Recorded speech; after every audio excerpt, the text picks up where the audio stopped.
Hey everyone, this is Modest Millions, and today we're going to be talking about some changes to the professions coming with 9.1. We were able to get in and test the PTR yesterday, and we're looking at the Prestigious Crafter's Mark and the Vestige of Origins. As we suspected, there are going to be some items that are going to see some big price jumps, so make sure you stick around, find out which ones you should be stockpiling for 9.1. And if you haven't already, make sure that you subscribe and join the Discord, and let's go.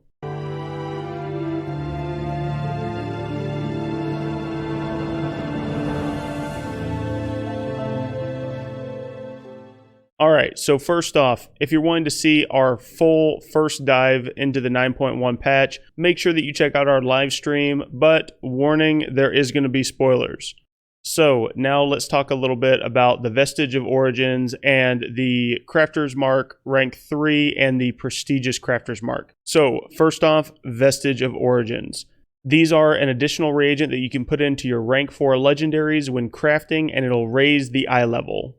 So instead of a new rank, it looks like that we're going to be sticking with the rank 4s, but then gaining an additional reagent to increase the eye level. Now, this will make selling our legendary rank 4s that we're making now slightly difficult in the beginning of launch with 9.1. So I would start being more careful about how many of the rank 4s you're currently crafting unless you're selling them rapidly. So for the Vestige of Origins, you have a blacksmithing, jewel crafting, tailoring, and leatherworking one. The amount needed on the materials seems to be off, so we're just going to check which materials are needed. So blacksmithing needs lacerite and shadowghast ingot. The jewel crafting needs some of each of the essence. The tailoring one needs lightless silk and shrouded cloth. And the leatherworking one needs heavy desolate leather, callous hide, and pallid bones. And each of them is going to need a Progenian Fragment. This is the new reagent and essentially your gating system for being able to craft these on patch launch. I'll keep everyone up to date with news on these and what we find out with further testing with the PTR, but right now we have only received one, and it was from completing a daily quest in the new Maw-Zone Korthia. Now, this will be an interesting gating system if the only way that you can get these fragments is from farming daily quests in Korthia, because that will mean that the demand is going to be very high on patch launch, but the production time of these will be essentially gated behind daily quest grinds, which in my opinion is not a terrible thing. If done this way, we can see a steady legendary market for the new eye level legendaries much longer than we saw a steady market with the expansion launch due to the grinding and difficulty of being able to get this particular Progenian mat. So now let's talk a little bit about the Crafter's Mark 3 and Prestigious Crafter's Mark. So the Crafter's Mark 3 and Prestigious Crafter's Mark are going to be an additional reagent like the others that will increase the eye level of the item to either 180 or 200. It's still currently unknown how we're getting these. However, wowhead database has bind on pickup items, and it makes me think that there is a possibility that these could be farmed. So they'll either be a farmed item or it will be something that we have to get rep for and then buy from vendors. And it's the same thing with the Prestigious Crafter's Mark.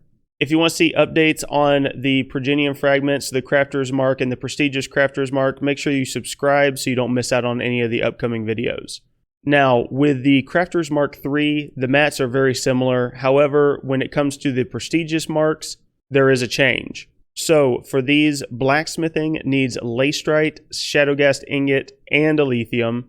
Leatherworking needs heavy desolate, heavy callous, and enchanted heavy callous hides. Tailoring needs shrouded cloth, lightless silk, and enchanted lightless silk. And enchanting needs eternal crystals, sacred shards, and soul dust. These are the main ones that changed in the materials I'm personally going to be stockpiling for 9.1. The prices have not jumped yet because it's only day 1 of the PTR, but I would highly recommend stockpiling up on some of these mats that are listed above for the prestigious marks for 9.1 if you can still get them cheap. Last night after seeing this, I personally bought out the market for my server on lightless silk and a couple of other things. I'm going to be working on getting the lacerite and enchanted leather in the next couple of days.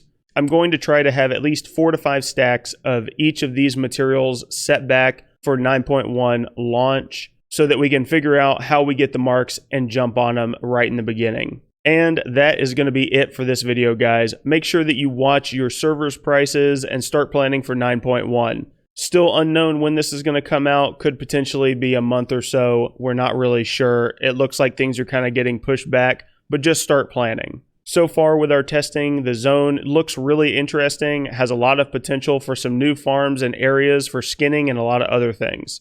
Make sure if you haven't already, subscribe, turn on notifications so you don't miss out on any of those updates, guides, or streams on YouTube for 9.1. Join the Discord, and if you're looking for more exclusive content, TSM profiles, and more, come support me on Patreon. And as always, if you enjoyed the video, please comment, like, and subscribe down below, and I'll see you all in our next video.